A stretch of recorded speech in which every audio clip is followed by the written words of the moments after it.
Pessoal, então continuando a aula, vamos trabalhar agora com o movimento de partícula carregada no campo magnético, né? Antes de continuar, só vou mostrar aquela foto que não ficou muito bem, né? Que é a permutação cíclica dos vetores da base cartesiana I, J, K, né? Nesse sentido aqui, o produto vetorial é positivo. I vetor J da K, K vetor J da I, K vetor I da J. Se você rodar ao contrário, dá negativo. J vetor I menos K. Tá certo? Só para lembrar essa parte. Bom, então, o que acontece quando se atira uma partícula carregada num campo magnético? Tá? Então, deixa eu falar umas coisas aqui para vocês. A força, tá? A força magnética, ela é sempre perpendicular à velocidade, tá? Então a força magnética, ela não tem nenhuma componente na direção que está a velocidade. A força é assim, ó, não tem nenhuma componente para cá, nenhuma. Então não tem como a força acelerar a partícula na direção da velocidade, né? F igual a ma, e daí vai você aumentar a velocidade. Então isso não acontece, tá? Então, quando você atira uma partícula no campo magnético, o valor da velocidade não muda. Não muda. Não importa o movimento que ela faça. E se ela sofrer uma aceleração, vai ser uma aceleração perpendicular ao movimento. Vai fazer ela fazer uma curva, né? Chamada aceleração centrípeta. Tá certo? O que acontece então? Olha, quando você tem essa partícula carregada na região do campo magnético, então sempre o módulo, né, permanece constante. Por quê? Porque o trabalho da força requer que tenha uma componente da força na direção do deslocamento. Nesse caso não existe. Então o trabalho da força magnética ele é zero. Tá? Como o trabalho é a variação da energia cinética, então se a energia cinética inicial é igual à final, o trabalho da força magnética é zero. A energia cinética é constante. Então a velocidade é constante. Beleza? Aqui nós temos um exemplo de uma partícula que entra a 90 graus, né? numa região de campo magnético. Vamos fazer esse exemplo, tá certo? Aqui, ó. Nós temos aqui então a velocidade da partícula, tá certo? A velocidade. Aqui está o campo está entrando, não é isso? Tá certo? O campo está entrando, tá? Velocidade para lá, o campo está entrando, para cá, né? Certo? O campo está entrando. Então, V vetorial B para cima, tá certo? V vetorial B para cima. Só que quando ela está indo para lá, então tem a força para cima, ela vai subir um pouco. Mas ela continua perpendicular, sobe mais um pouco, e aí ela entra em movimento circular. Então ela fica presa dentro do campo, tá? Mas isso só acontece se a velocidade for perpendicular ao campo, tá? Devido ao produto vetorial, tá? Quando a partícula é paralela ao campo, né? A força vai ser zero, tá? E daqui a pouco a gente vai ver um caso em que o ângulo é diferente de 90, um ângulo qualquer. Neste caso, em que o ângulo é 90, esta força é de natureza centrípeta. Então, somatória das forças igual a ma, que é a lei de Newton, né? A força vai ser só a força magnética, e esse A vai ser a aceleração centrípeta, que contribui apenas para fazer curva. Tá? Então, ó, a força resultante, que é a força magnética, né, o seno de 90 é 1, é igual a massa aceleração centrípeta. Aí você corta aqui a velocidade, uma, né? Você encontra a fórmula para o raio desta trajetória. É mv sobre qb. Tá? Esse é o valor do raio. Tá? Quanto maior a massa, quanto maior o v, maior o raio. Quanto maior a carga, maior o b, menor o raio. Tá certo? Paralelamente a isso, como o módulo da velocidade é constante, então aqui o período do movimento também é constante. Então, movimento periódico de período constante. O período é 2π sobre ômega. E ômega é VR, né? É V vezes isso. VR. Quer dizer, ômega é V sobre R. Então, divide isso aqui por R. O V, né? Aqui, ó. V sobre R. O V tá aqui. O R embaixo, você inverte isso aqui. Cancela.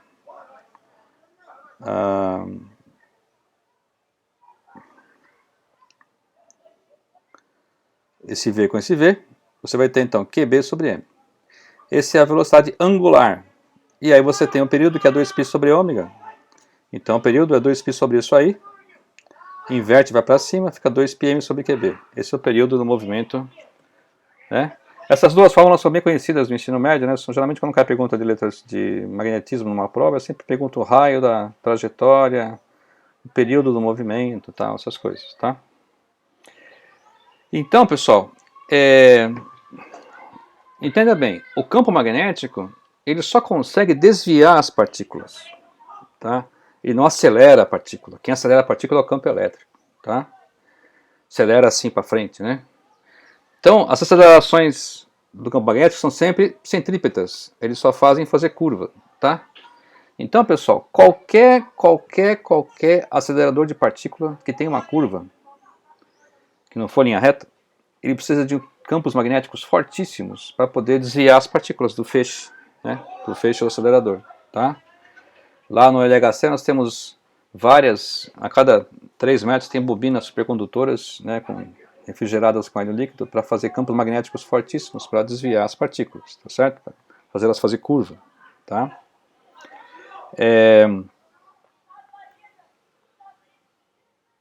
Aqui nós temos um exemplo, né, de uma experiência muito interessante. Eu já tentei comprar esse kit muitas vezes, mas até hoje não consegui achar um fornecedor. Isso aqui é um kit de laboratório que é simples, é uma estrutura de vidro fechada, né?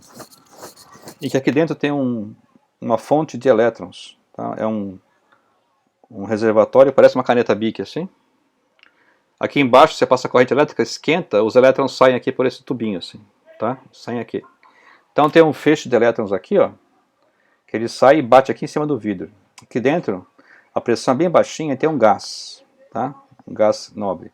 Quando o elétron bate nesse gás, ele faz uma linha, né? Às vezes é uma linha azul, às vezes é uma linha branca, depende do gás.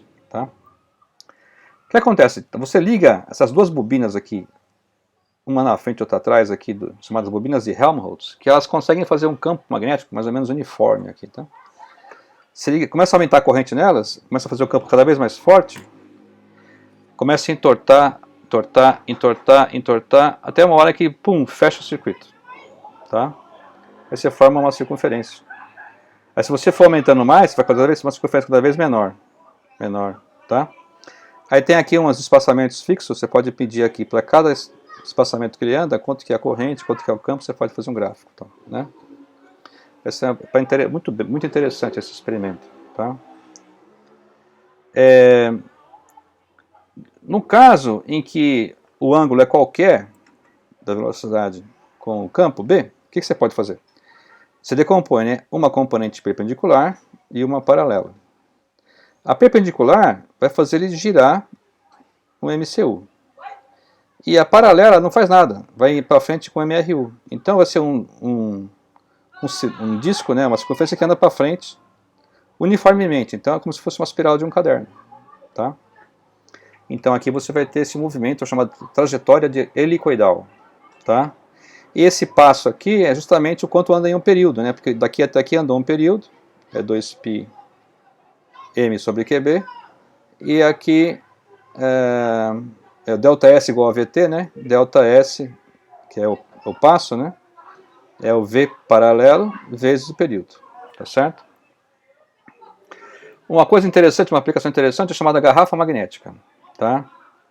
Você tem uma região de espaço em que você tira partículas perpendicularmente, elas começam a descrever circunferências. Só que aqui você faz o campo ficar mais intenso e aí a partícula inverte a força, ela começa a voltar para trás. Então, ela acaba ficando presa aqui. Aí o que você faz? Você vai enchendo de partículas, tá? E vai apertando as bobinas. E uma hora você começa a ficar tão apertado e tão, né, quente, começa a fazer fusão nuclear. Pessoal. Essa aqui é a chamada tokamak, assim, em linhas bem simplistas, né? A temperatura chega a milhões de graus Celsius, tá? Só que aí esse plasma que é formado, ele acaba destabilizando, né? Os esforços hoje em dia é para fazer um plasma estável, mas principalmente que a energia que você gere a partir do plasma seja menor do que a que você gasta para fazer ele, né? Por enquanto isso não acontece, a fusão ainda não é economicamente viável, tá certo?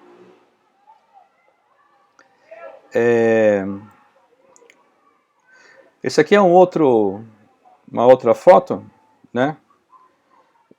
Que é uma chamada câmara de bolhas, que é uma caixa grande. Isso foi nos anos 30, tá? Uma caixa grande, em que você tem aqui a comprovação da existência da antipartícula, tá? Você tem aqui um raio gama, que você incide lá dentro dessa câmara, que é uma caixa grande, que tem um gás rarefeito, e ele acaba se chocando com um átomo de hidrogênio. Esse gás é forte, ele é rico em hidrogênio. E aí, dessa interação, você tem aqui um elétron que é expulso, tal, mas principalmente você tem uma criação de um par-antipar, um par-elétron antielétron, chamado par elétron-positron. É a criação das partículas a partir da energia, né? Como é que você prova isso? Essas duas partículas, essa trajetória aqui, ela é feita porque quando a partícula carregada passa, ela deixa um rastro de bolinhas, tá? Bolinhas condensadas, tá? Então, você tem aqui, de um lado e de outro, partículas comparáveis, né? Ó, os diâmetros são parecidos, só que uma vai para um lado, outra vai para o outro, que são cargas opostas, né? Se uma é elétron, a outra é o antielétron, que é o positron, carga positiva, tá? E repara que eles estão quase que parados aqui, né? Porque esse elétron que está se movendo rápido, ele faz uma curva muito suave. E essa aqui que está com a velocidade mais baixa faz uma curva bem acentuada, tá? Esses dois, né? Então esse velocidade aqui é mais lenta, por isso que ele faz várias circunferências aqui. Então essa constatação da criação, da existência da antipartícula foi feita baseada nesse experimento, tá?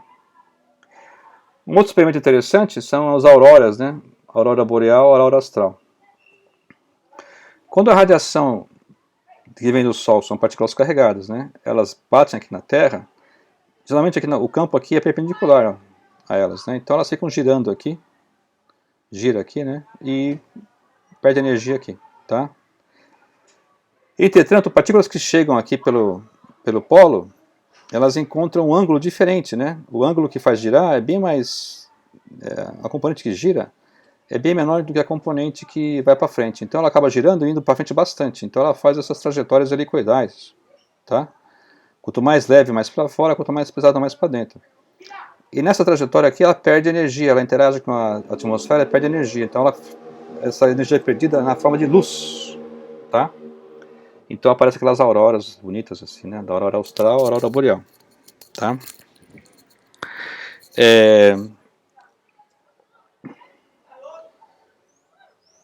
Vamos fazer um exercício. O magnetron é uma válvula dentro do micro-ondas, tá? Opera nessa frequência aqui, ó, 2450 MHz, 10 a sexta, tá?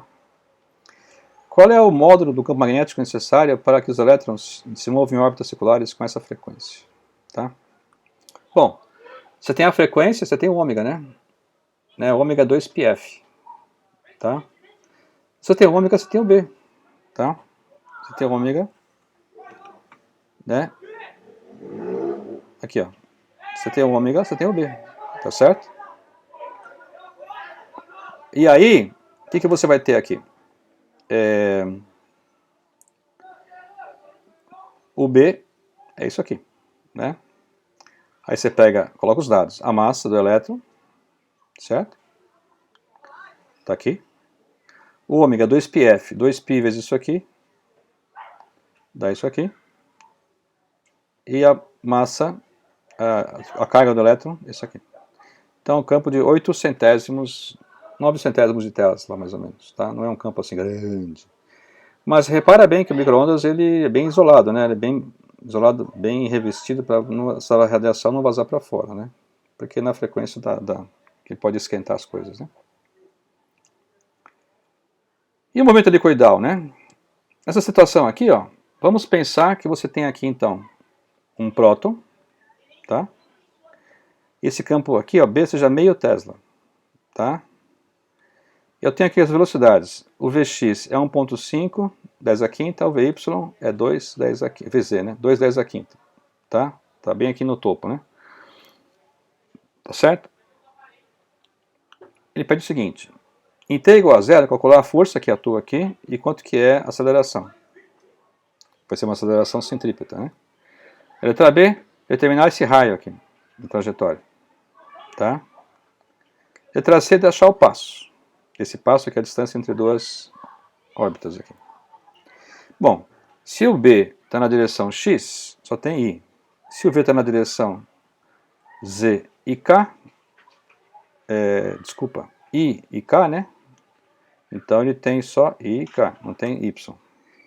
Fazendo o produto, eu vou ter então que a força dá isso aqui, 1.6 mais ou menos 14 J. Ou seja, se você tiver aqui, ó, velocidade no eixo Z,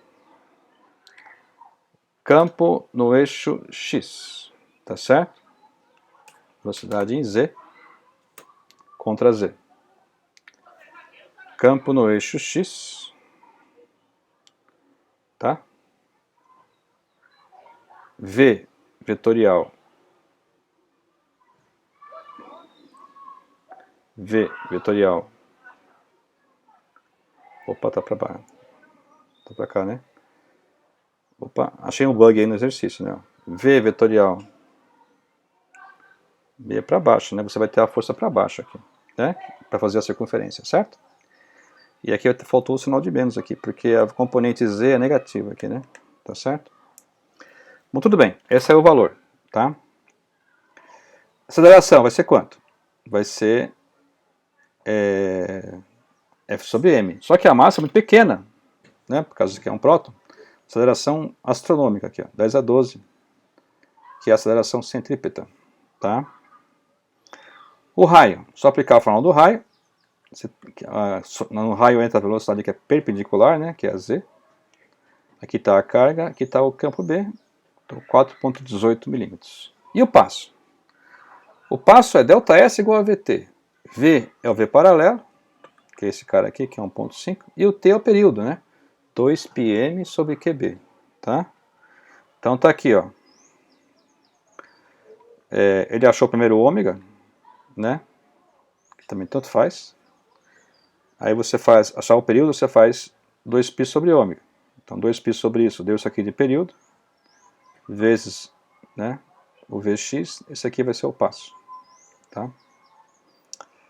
Repara que o passo é umas 4 vezes e pouco maior do que o raio, tá? Então isso aqui está errado, essa figura assim. Essa figura não representa esse exercício assim. Porque tinha que ser um raio pequeno e um passo bem grande, né? Como se fosse uma mola bem esticada, tá? Bom, quais são as aplicações desse movimento, tá? Nossa, tem dezenas de aplicações, tá? Muitas aplicações. Vou mostrar somente algumas aqui. Primeiro é o seletor de velocidades. O que é isso aí? Você pode selecionar a velocidade de uma partícula. Como é que você faz isso? Você faz um tubo, faz vácuo aqui, claro, né?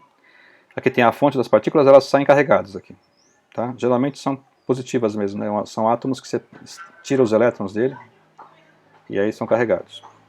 Desce aqui. Só que eles entram no campo elétrico. Então eles vão desviar para a esquerda. Tá? O que você faz? Você liga então o campo magnético que está entrando aqui, faz com que eles desviem para a direita. Tá? E aí equilibra as duas forças. E aí a partícula desce em linha reta. Tá? Vamos conferir essa conta aí, ó. Nós temos aqui então o campo entrando, o V para baixo, tá certo? É isso? V para baixo. Desculpa, o campo entrando é assim, né? O campo entrando, V para baixo, V, não, ao contrário. O campo entrando, o V para baixo. Eu tenho que botar aqui o V. Opa, não vai dar para fazer, ó. Tem que botar aqui, ó. Então eu tenho que trocar de lado. Tá? Então, ó. Opa. Não, contrário mesmo. Ó. V vetorial B para lá. Tá certo? Opa, tá errado, né? Deixa eu ver aqui. O B entrando tem que ser para cá. Isso aqui, o B está entrando no papel, tá? E aqui está o V. V vetorial B vai para cá, certo? E aí a força elétrica é para lá, equilibra uma com a outra, tá certo? Então, você tem aqui a força elétrica para um lado, magnética para o outro, cancela a carga, fica só que V igual a E sobre B, tá? Aí você regulando o E, regulando o B, você consegue selecionar a velocidade da partícula. Beleza? Essa é uma aplicação. Uma outra aplicação foi a experiência do Thomson, né? O Thomson usou esse negócio aí, que ele fez. Ele acelerou aqui partículas, ele esquentava aqui o catodo, isso aqui foi a 1890 e pouco, tá, pessoal? É bem antiga essa experiência, uma das primeiras experiências de física moderna. Esquentava aqui o catodo, ele via que saía partículas, né? Porque isso aqui é um gás, o gás ficava iluminado. Aí ele fez umas fendas aqui para selecionar o feixe, e aqui ele já mexeu com o campo E e B para selecionar uma velocidade. Né? E esse V é assim, ó. A DDP aqui causa uma energia potencial, né? U igual a QV. E essa energia potencial vai virar cinética, né? Porque é o campo elétrico acelerando aqui, ó. Né? Então, por conservação de energia, eu sei a velocidade que sai aqui. Tá? Beleza? E aí você desliga todo esse negócio aqui da frente, desliga tudo isso aqui, e a partícula sai aqui bem no meio aqui da tela. Tá? Qual que é a velocidade? Então você iguala a cinética com a potencial. Tá? Carga vezes o potencial, carga vezes DP, a energia potencial. Iguala, tem a velocidade. Tá? Esse aqui é DDP, e esse E sobre M é a carga sobre a massa da partícula, que eu não sei nem quem é. Ele não sabia nem que existia elétron na época. O que você faz? Aplica o campo E aqui, né? O que vai acontecer? A partícula vai subir aqui, ó, vai começar a tortar isso aqui e ela vai bater aqui em cima na tela. Tá? Porque o elétron ele vai na direção contrária ao campo, né? Então subiu aqui. Aí o que ele fazia depois? Ele pegava e regulava o campo B para ela baixar e bater aqui de volta. Ficar bem na pontinha aqui. Então ele tinha o valor de E e tinha o valor de B e igualava a velocidade. Porque velocidade é E sobre B, né? Aí ele isolava aqui o E sobre M e deu isso aqui. Tá? Então o que o Thomson descobriu? Descobriu a razão entre a carga e a massa dessa partícula aqui, que é acelerada. Tá? Atualmente esse valor aí para o elétron é esse valor aqui. Tá? Ele não conseguia medir só a carga ou só a massa, ele só conseguia medir a divisão entre eles, tá certo? A razão entre eles. Uma coisa importante que você tem que foi uma coisa importantíssima dessa experiência é o seguinte, que o Thomson usou vários materiais, vários tipos de átomos aqui, que ele esquentava. Não importava, sempre o feixe defletia a mesma coisa e esse resultado era sempre igual. Quer dizer que essa partícula que ele estava mexendo aqui, ela estava presente em todos os átomos que ele utilizou. É uma partícula fundamental, né? Então essa foi a grande conclusão do Thomson, né? Que ele concluiu que existia uma partícula negativa que fazia parte de todos os átomos, né? Que é o elétron. Tá? Uma outra aplicação é o espectrômetro de massa, né? Que foi inventado por Francis Aston, que foi um aluno do Thomson. Tá? O que ele percebeu? O que ele fez? Ele fez um seletor de velocidades, tá? Em que ele, no final aqui do seletor, ele colocou um campo magnético. Tá? Campo magnético. Beleza? E aí o que acontece? A partícula sai aqui, 90 graus com o campo, faz uma curva. Ele conseguia medir esse raio, né? Porque aqui nessa placa do lado de cá, ele colocava um filme fotográfico em que as partículas batiam e ficavam registradas no filme. Tá? E aí o que aconteceu? Ele começou a acelerar átomos de...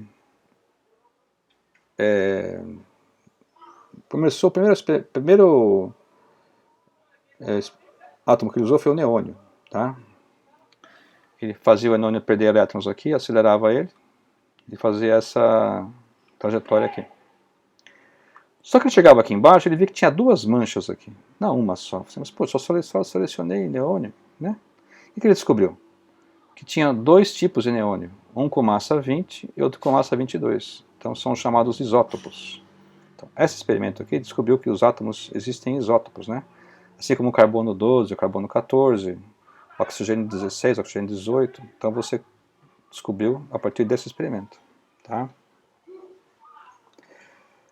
E vamos fazer um exercício aqui. Tá? Você tem lá o sistema do Thomson, né? Que é DDP 150 volts. O campo elétrico é 6 milhões de volts metro. Tá? Qual que é a velocidade do elétron? É só a conservação da energia. Meio de mv quadrado igual a EV. Tá? Então o V dá isso aqui. Então, essa razão você conhece. E o V é 150. Então a velocidade é isso aqui. 7,27, 10 a 6 metros por segundo. Que é 2,4% de C. 2,4%. Né? Qual que é o campo magnético que você precisa, né? Para fazer isso? Então, o V é E sobre B, então B é E sobre V. Aí dá isso aqui, 0,3 Tesla. É um campo bem alto, né? Tá certo? E com esse campo, né, se você aumentar o potencial de aceleração, o que acontece? Tá? Se você aumentar o potencial de aceleração, você aumenta a velocidade. Tá certo? Você aumenta a velocidade. Mas, você também aumenta o E. Porque ED é igual a U, lembra? Tá? E aí, isso aqui não muda. Tá?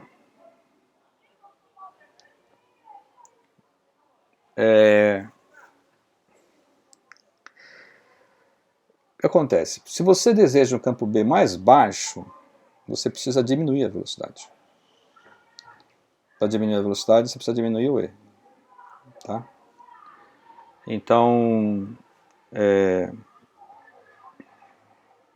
não é muito fácil fazer campos magnéticos fortes, né, no laboratório. É bem complicado. Pessoal, isso aqui é um sistema interessante, que é como você detectar um vazamento. Tá? Um vazamento de sistema de vácuo. O sistema de vácuo é assim, é uma canalização, geralmente de aço inoxidável, onde você faz o feixe de partículas lá dentro. Tá? Dentro dessa canalização tem que estar vácuo. Tá? Tem que estar sem ar. Porque senão as partículas batem no ar e espalha tudo. Entretanto, fazer vácuo é uma coisa, pessoal, que é um negócio que tem que ficar fazendo 24 horas por dia. Você tem que ficar bombeando para fora ar 24 horas por dia. Senão, se você para de bombear, o ar começa a entrar de volta. Tá? Então, vamos supor que você quer baixar a pressão de 760 milímetros de mercúrio para 0,1. Aí você começa a baixar, liga todas as bombas, né? Começa a baixar. Aí chega no, sei lá, em 5 milímetros, não baixa mais do que 5. Aí não baixa, não baixa, não baixa, não baixa, o que acontece? Tem um vazamento, está entrando ar por algum lugar. Tá? E aí, qual que é o truque, né, que o pessoal usa? Você faz um detetor de hélio. Né? Você fabrica aquele equipamento anterior, como eu mostrei no outro slide, uma câmara de velocidade assim bem compacta, com o campo magnético. E se o hélio entrar, ele vai entrar, vai ser detectado, vai bater lá na placa e vai acionar um alarme. Tá? Esse negócio aí é uma peça assim, desse tamanho, assim, mais ou menos, tá? Que se acopla na bomba. O que acontece? O tempo inteiro essa peça não faz nada, porque não tem hélio lá dentro, né? Certo? E como no ar atmosférico também não tem hélio, praticamente zero, no ar da atmosfera, não entra hélio no sistema, naturalmente. Então esse sistema não acusa nada o tempo todo. Mas, se você suspeita de um vazamento, você pega e começa a borrifar hélio. Borrifa ali, borrifa aqui, borrifa aqui, borrifa aqui. Se tiver um lugar que está vazando, o hélio que você borrifou vai entrar no sistema. E aí ele vai cair nas bombas. Aí passa um detetor e pum, pipi, apita. Então você sabe a posição lá onde está o vazamento. E você vai lá, desmonta, troca os Oren, faz o que você quiser. Então, mas aí você já sabe onde está vazando. Né? Vazando ao contrário, né? Está entrando o ar. Né? Chamado quebra de vácuo. Tá? O exercício quer saber o seguinte: se eu usar esses íons de hélio com essa carga e essa massa, e supor que a velocidade dele seja mais ou menos isso, 1/10⁵, e lá embaixo eu faço um detetor de 10 centímetros, mais ou menos, qual tem que ser o campo B dessa bobina que eu vou ter que colocar lá dentro do detetor? Porque se for muito forte eu não consigo fabricar isso. Aí você faz uma conta, né? É o mesmo sistema, só que mais compacto, né?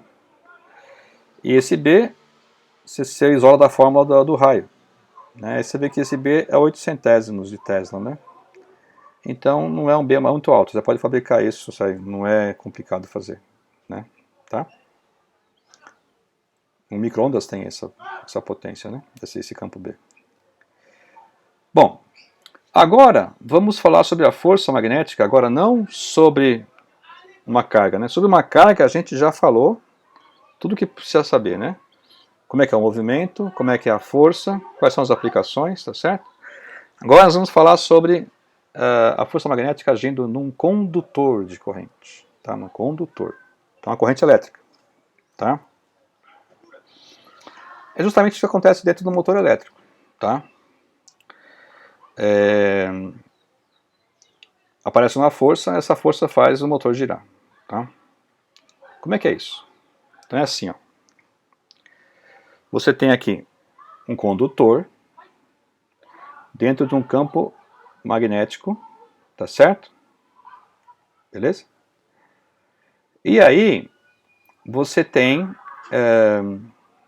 o campo está entrando no papel. Tá? O campo está entrando no papel. Tá? Então, o campo está entrando no papel. Está aqui, ó. Entrando no papel. Aí, a velocidade é para cima. Não é isso? Para cima. Esse V de arrasto aqui é bem pequeno, tá, pessoal? Então, essa força vai ser fraca. Tá? Para cima é o V. Tá certo? O que acontece, então? V vetorial B para cá, certo? Confere aí. Ó, V vetorial B para cá. Então você vai ter uma força para cá. Tá certo? Confere. O que acontece? Esta é a força em uma carga. Uma. Mas aí existem 10 a 23 cargas aqui, né? Tá certo? Então, eu tenho que saber, por exemplo, nesse cilindro aqui de comprimento L, qual que é o número de cargas por metro cúbico. Tá? O número de cargas, em uma única carga a força é essa, mas em um mol de cargas. Né? Então, o que acontece? Você tem aqui, N é o número de cargas por metro cúbico. Isso é o tabelado lá dos... Você tem quantos que é para o cobre, para a prata, para o ouro, então, tabelado. E aí, se você pegar número de cargas por metro cúbico vezes metro cúbico, que é a base vezes a altura, é o volume, né? Número de cargas por metro cúbico vezes metro cúbico dá número de cargas. Vezes a força de cada carga dá a força total. Se eu manipular aqui, ó, esse NQVA é a corrente. NQVA é o J, lembra? J vezes A a corrente. Então a força vai ser ILB. Tá? Mas repara que a força é perpendicular, então aqui vai ter também um produto vetorial, tá? Só que em vez de usar o J para não carregar essa área, eu vou usar o L. Vou falar que o L tem o mesmo sentido do J. Se o J é para lá, o L é um vetor para lá também. Aí fica mais fácil. Fica assim, força igual a I, LB. No caso em que o campo e a corrente formam 90 graus, né, esse L aí, tá? Caso seja um ângulo qualquer, você tem um seno aí do φ. E caso a corrente e o campo, né, o fio e o campo estejam alinhados, não tem força nenhuma. Tá? A força é zero. Tá? Então tá aqui, ó. Eu vou colocar aqui a fórmula, tá? Então, a força vai ser IL vetorial B, tá? IL vetorial B. Então, olha aqui, olha o desenho ali, ó. Suponha então que eu tenho aqui uma corrente para lá, que agora, onde está o V, agora é corrente, porque onde estão indo as cargas, né? Está o V para lá, o B está torto assim, tá? O B está torto. O que eu faço? Eu pego a componente perpendicular, tá certo? E faço IL vetor B, tá? L vetor B. L vetor B, força para baixo. Então acho que eu fiz errado aqui, deixa eu ver. Eu estou querendo disfarçar aqui que a filmagem inverte o sentido aqui da coisa, né? Então se for do lado de cá, L vetor B para cima, tá? Ó, F é IL vetor B, tá? Então L primeiro, B depois. Põe os dedos no L e gira para B, tá? O L é onde está a corrente. Põe os dedos no L, gira para o B, força para cima, tá?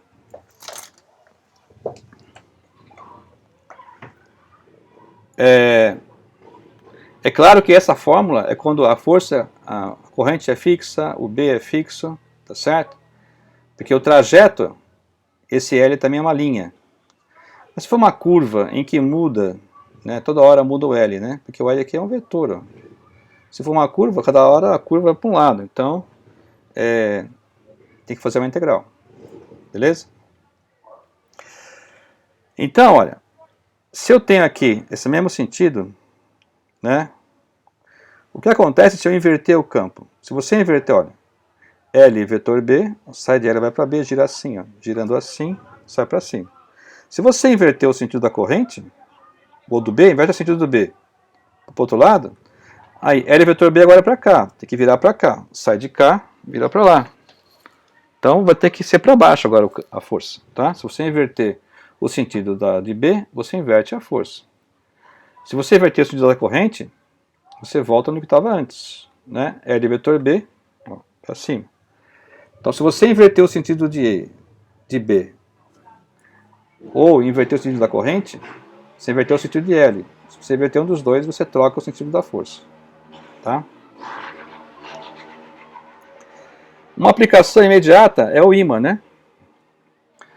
O alto-falante. Aqui nós temos um ímã onde chega a corrente que vem do amplificador. E aqui tem um campo magnético de ímãs permanentes, né? A qualidade do alto-falante depende da qualidade desse ímã permanente aqui. Tem alto-falantes aí de 10 mil dólares, porque esse ímã aqui é uma coisa caríssima. Então o que acontece? Você chega a corrente aqui, que vem dos pulsos, né? De acordo com o que você fala, ou dos instrumentos e tal. E essa corrente é variável, né? Então, devido à presença desse campo, surge uma força que empurra o ímã para frente. Quando empurra para frente, ele empurra também o alto-falante da corneta, né? E aí o cone, e aí você tem o som, tá certo?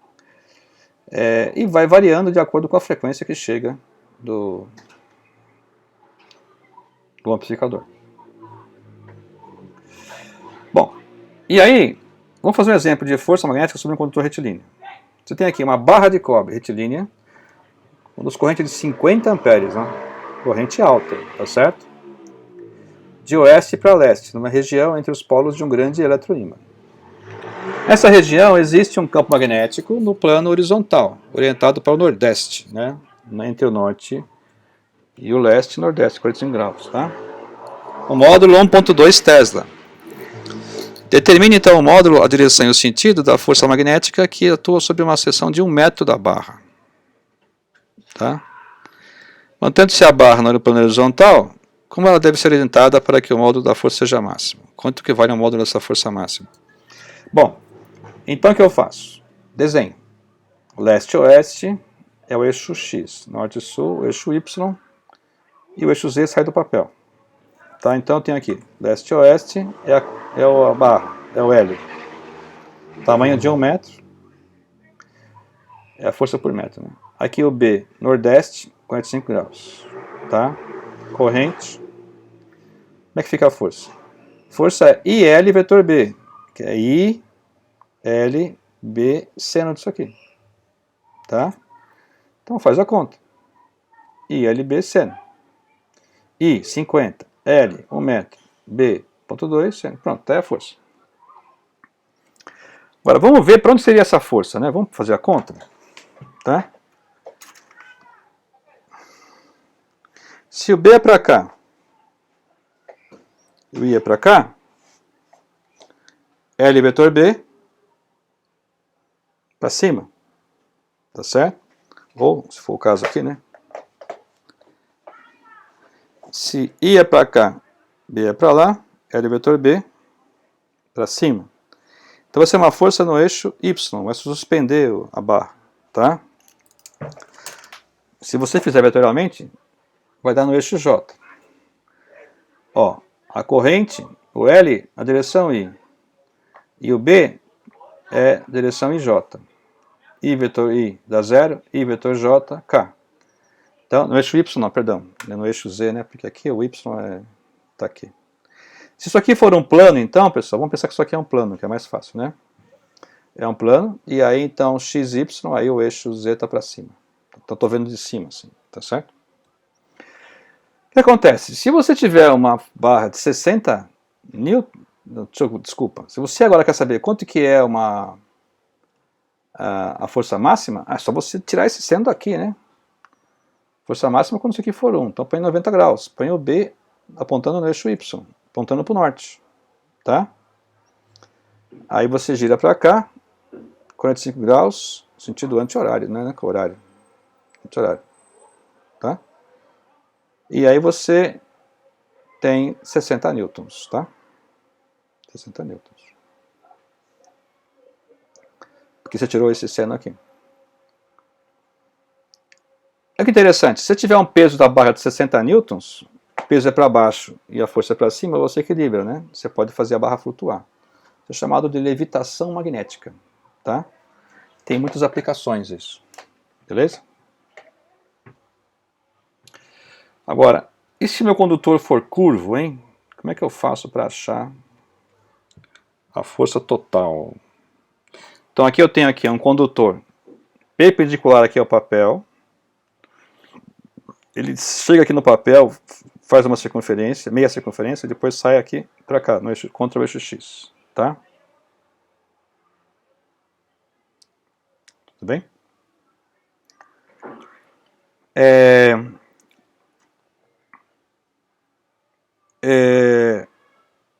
Aqui, pessoal, eu tenho esse B apontando para fora do papel, tá? E vetor J é K, então esse B está na direção K, tá? B na direção K, tá? B na direção K. E assim, tenho 3 trechos. Trecho 1, perpendicular. Trecho 2, meia circunferência. E trecho 3, linha reta aqui no eixo X, tá? Vamos lá então, vamos calcular cada trecho, tá? Primeiro só o desenho da força. Primeiro trecho aqui, tá? Nesse trecho, pessoal, que é perpendicular, o L e o B são paralelos, Então, o seno é 0. No primeiro trecho, fora do plano aqui, não tem força. No segundo trecho, a força é radial. Tá? Tá certo? Vamos ver? Ela aponta a partir do centro. O B está saindo. Tá certo? B está saindo. Encontrando você. O L é tangente à trajetória.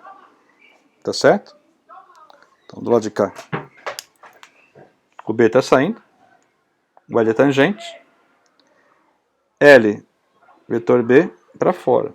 Tá? Então, a força é para fora. Então, aqui a força é para fora.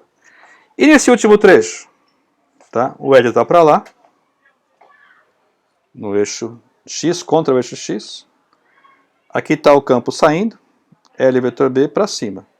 Então, pessoal, eu tenho aqui uma força radial, no trecho médio, uma força radial, e aqui uma força em Y, no J, tá certo? O que vai acontecer? Essa força radial pode ser rebatida em força X e força Y. A força X do lado de cá, nesse 1/4, é oposta do lado de cá, nesse 1/4. Do lado de cá a força X é para cá.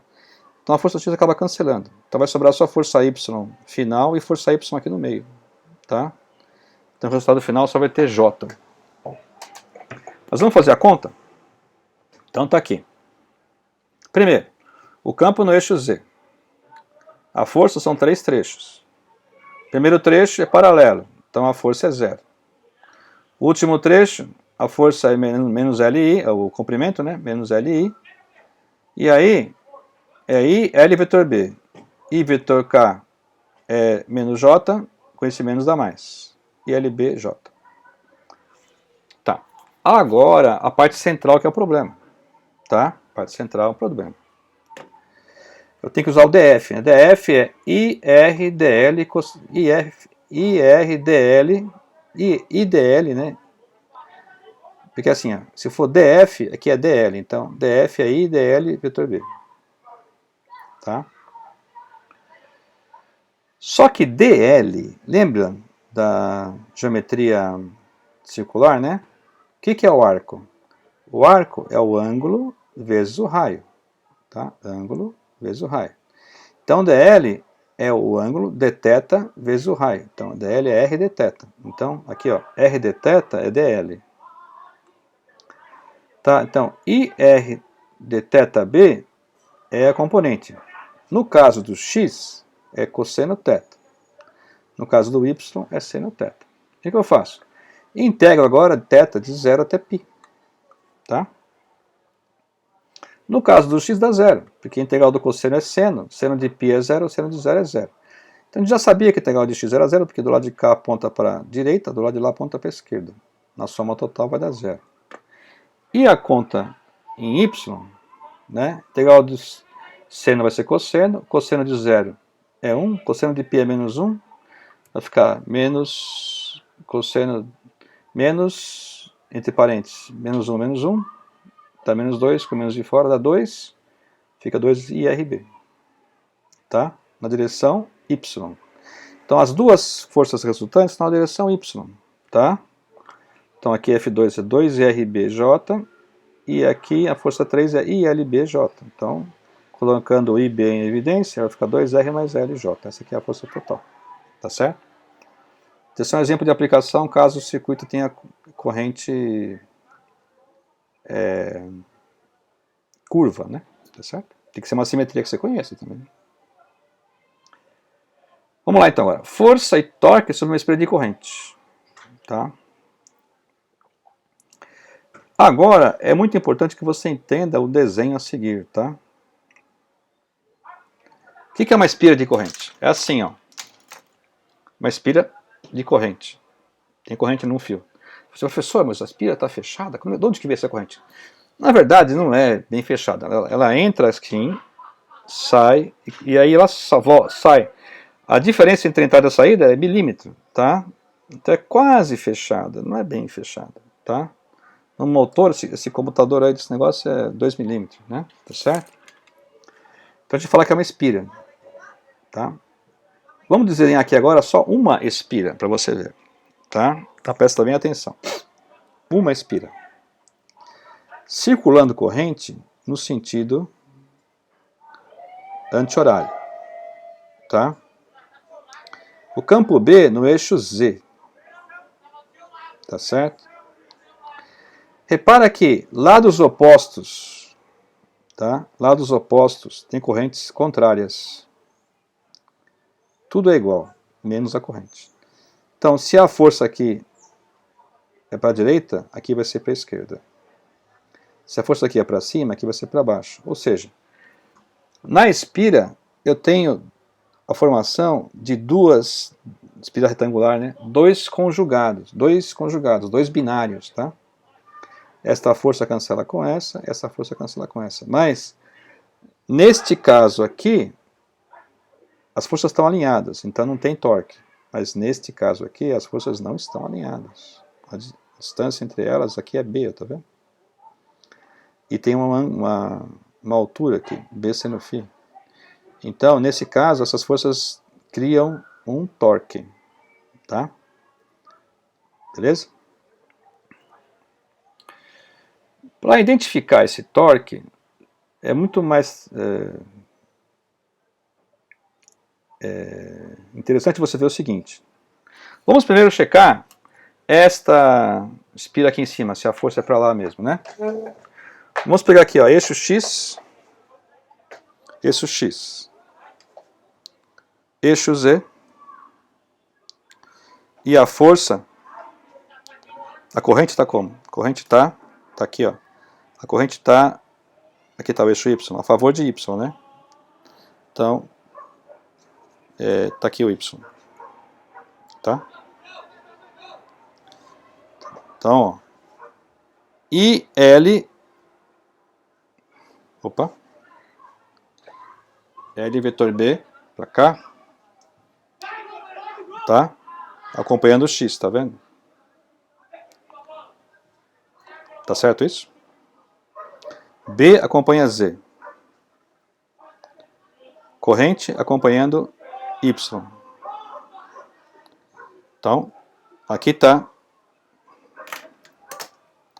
B acompanha Z. Tá? I acompanha Y.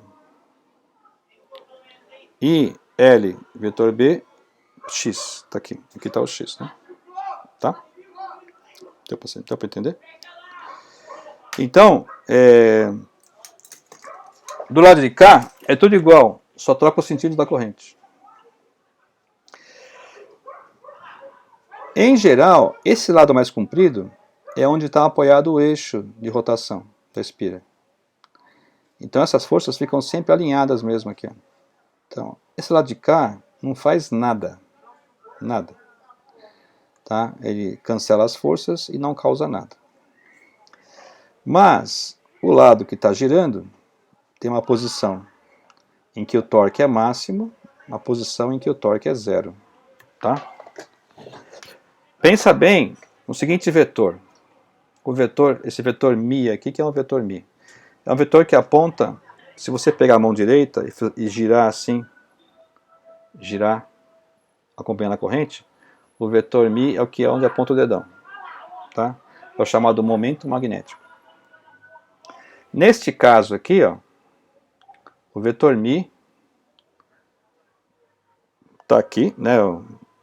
Ó, gira aqui, sai para fora, né? E ó, o binário está com o braço máximo, que é esse B aqui, braço máximo. Tá? Nesse caso aqui, a torque aqui vai ser máxima, para lá e para cá. O que acontece? Daí ele desce, chega aqui, ó, as quatro forças ficam alinhadas e o torque é zero. Quando B alinhou com μ, ó, B alinhou com μ, aí o torque zero. Tá?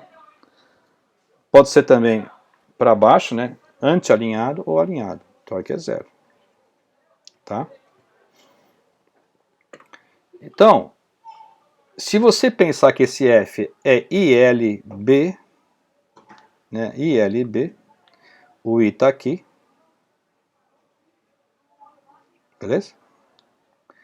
O L, o valor de L é Azinho. O valor de B está aqui. O torque é a força vezes o braço do binário. O braço do binário é B. Fica I Azinho B vezes Bzinho. Azinho vezes Bzinho é a área da espira. Tá? A área da espira. Então o torque vai ficar I área B. Logicamente vezes o seno de φ. Φ é o ângulo entre o vetor normal aqui do plano, que acompanha esse Mi, e o B. Quando eles são 90 graus, seno de 90 é 1, o torque é máximo. Quando está alinhado assim, seno de 0 é 0, o torque é 0. Tá? Então, a força resultante é 0 numa espira. Entretanto, o torque não é. Tá? Então o torque vai ficar lá. Aqui pode cancelar esses dois, né? É a força vezes o braço vezes o seno. Mas a força é IBA e o braço é B seno φ. Aí A vezes B é a corrente, desculpa, a área. Aí fica assim. O torque é I, B, a área da espira, o ângulo entre a normal da espira, onde aponta o Mi, e a direção do campo. Tá? E aí, esse produto IA é o vetor Mi lá, é o dipolo magnético, ou monopolo, né? Magnético, tá? O momento magnético, a gente fala momento magnético. Então vai ficar Mi B seno φ. Isso aqui, ó, módulo primeiro, módulo segundo, seno do ângulo, isso aqui parece produto vetorial, não é isso? E justamente é isso mesmo. Aqui então nós temos um exemplo, uma aplicação, chamada ressonância magnética, tá? O que acontece?